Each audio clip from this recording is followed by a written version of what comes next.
ሰላም ጤና ይስጥልኝ ውድ ተከበራችሁ የቡና ሚዲያና ኮሙኒኬሽን ቤተሰቦች የሰዓቱን የሀገር ውስጥና የውጭ ዘገባዎችን የምናሰማበት ጊዜ ላይ ደርሰናል። አማኑኤል ኃይሌ አብሬያችሁ ቆያለሁ። በቅድሚያም በከፋ ዞን ከ2000 በላይ ነዋሪዎችን ተጠቃሚ የሚያደርጉ የንጹህ መጠጥ ውሃ ፕሮጀክቶች በርዕሰ መስተዳድር ዶክተር ኢንጂነር ነጋሽ ዋጌሾ ተመርቆ መከፈታቸው የመጀመሪያ ዘገባችን ይሆናል። ኢትዮጵያ የፓን አፍሪካኒዝም እሳቤን በተግባር የገለጠች የመጀመሪያ ሀገር መሆኗን እንመለከታለን። ወደ ዝርዝር ዘገባ አልፋለሁ።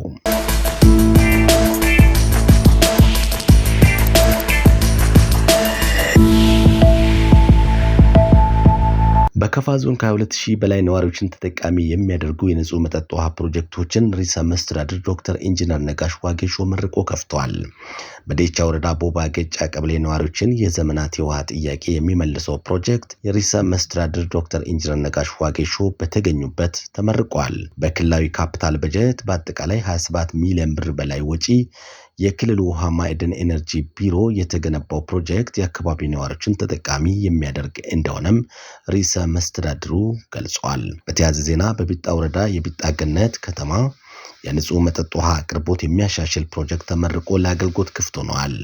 በዞኑ መንግስት የበጀት ድጋፍ ከ14 ሚሊዮን ብር በላይ የሆነ ወጪ የተገነባው ይህ ፕሮጀክት የከተማዋን 18850 ህዝብ የንጹህ መጠጥ ውሃ ተጠቃሚ እንደሚያደርግም ተገልጿል።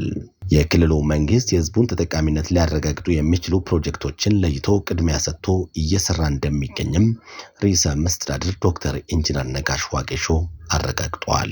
የክልሉ ውሃ ኢነርጂ ቢሮ ኃላፊ ኢንጂነር በየነ በላቸው በምረቃ ወቅት እንዳሉት ቢሮ ክልሉ ከተመሰረተበት ጊዜ ጀምሮ ባከናወናቸው ተግባራት ከ490 ሺህ በላይ አዳዲስ ዜጎችን ተጠቃሚ በማድረግ የክልሉን አጠቃላይ የንጹህ መጠጥ ውሃ ተጠቃሚ ህዝብ ወደ 1.8 ሚሊዮን ማድረስ ተችሏል። ኃላፊው ባስተላለፉት መልእክትም መንግስት ለህዝቡ መሰረታዊ ፍላጎቶችን ማሟላት ላይ ትኩረት ሰጥቶ እየሰራ መሆኑን ገልጸው በዴቻና በቢጣ ወረዳዎች የተገነቡት እነዚህ ፕሮጀክቶች ህዝቡን ከውሃ እንግልት የሚታደጉ በመሆናቸው ነዋሪው በባለቤትነት ስሜት ሊጠብቃቸውና ሊንከባከባቸው እንደሚገባም አሳስበዋል።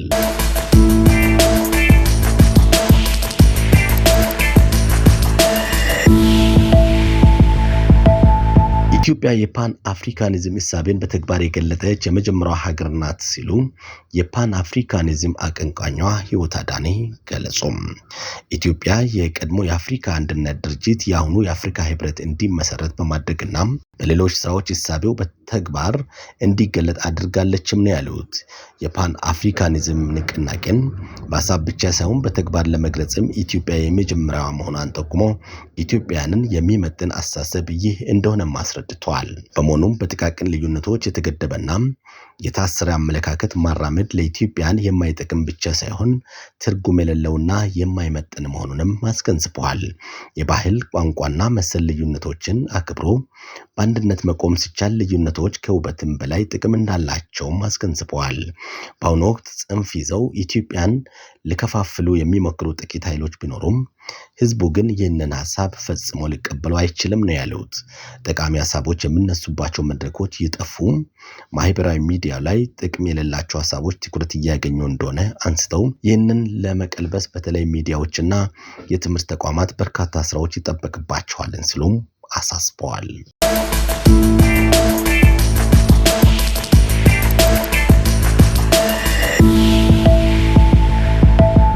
የሐዋሳ ሐይቅ ግማሽ ማራቶን የሩጫ ውድድር በአዲስ አበባ ፖሊስ ጠቅላይ መምሪያ አትሌቶች የበላይነት ተጠናቀቀም።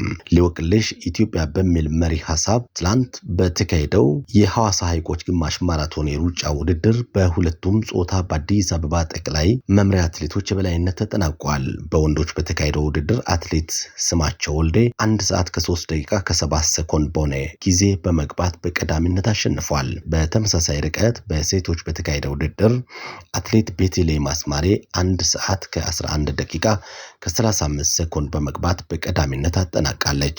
ሌላኛዋ የአዲስ አበባ ፖሊስ አትሌት ትነበብ ነጋ ሁለተኛ በመግባት ውድድሯን ፈጽማለች።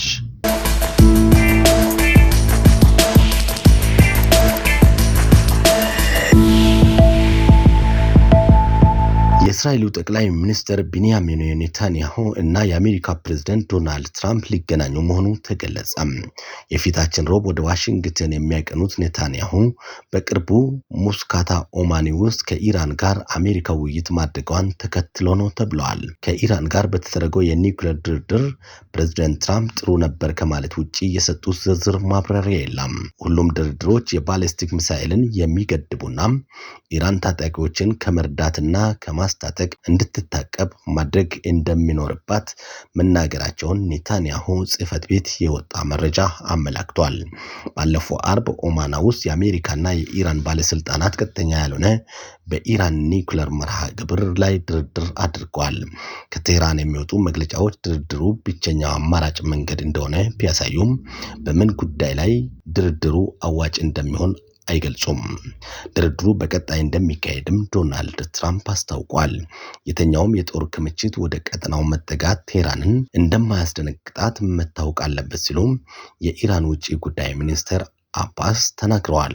አክሎም እስራኤል ሌሎችን ኃይሎች በመጨቆን በቀጠናው ወታደራዊ ሰፈር ለመገንባት የምታደርገውን የቀኖናና ጭቆና አንቀበልም ብለዋል።